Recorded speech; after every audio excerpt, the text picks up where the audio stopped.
2025 has already delivered some of the creepiest, most intense horror games yet, each with its own distinct flavor of dread. From slapstick co-op chaos to unsettling psychological nightmares, these are the horror games that have kept us awake this year. First up, REPO. REPO is a co-op horror that mixes survival with slapstick comedy. Players grab valuables while dodging quirky, physics-driven monsters, and the chaos really shines with friends over voice chat. It's hilarious, tense, and unpredictable. On the downside, difficulty spikes and solo play can feel rough, but its bizarre enemies and frantic teamwork make it a standout for fans of horror with humor. On the opposite end of the spectrum, Killing Floor 3 delivers pure action with relentless waves of mutants and some of the goriest gunplay around. With 6 classes, 30 weapons, and 8 maps, it's accessible and fun right out of the gate. Still, longtime fans may find it stripped down compared to earlier entries. No campaign, limited variety, and a loop that can feel repetitive. The new physics and gore effects are satisfying, but the game feels more like a strong entry point for newcomers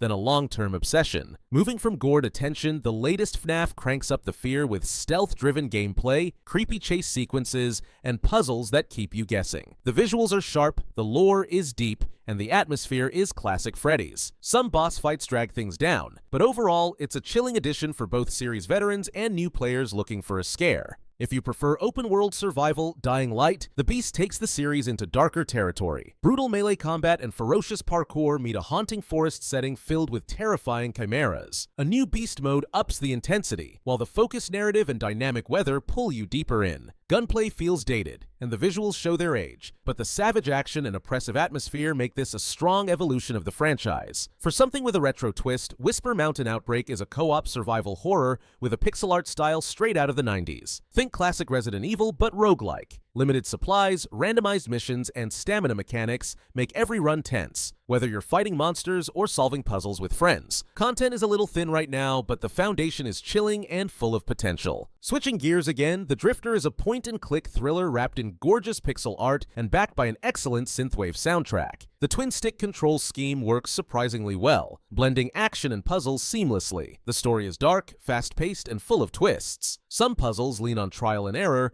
but the strong writing and atmosphere make this one of the most gripping narrative-driven horror games this year. Of course, no horror roundup is complete without Silent Hill F. Reviving the series with a chilling Japanese setting, intricate puzzles, and resource-based survival, it's a heavy hitter. Exploration is tense, the environments are stunningly grotesque, and the story of Hinako's journey through eerie Ebisugaoka is deeply unsettling. Combat feels restrictive with slow stamina regeneration, but multiple endings and rich atmosphere make it a true return to form, and a contender for the best in the series. Stepping into the apocalypse, Into the Dead. Our Darkest Days sets you in the 1980s with a grim 2.5D survival horror experience. You'll scavenge, craft, and sneak through zombie-infested streets, balancing resources while facing permadeath at every turn. The atmosphere is suffocating, with strong 80s vibes and excellent sound design. Combat could be sharper, but even in early access, it already feels like a gripping, high-stakes survival game. On a stranger note, Look Outside combines retro 16-bit RPG visuals with grotesque body horror and dark humor. You're trapped in a twisted apartment building for 15 days,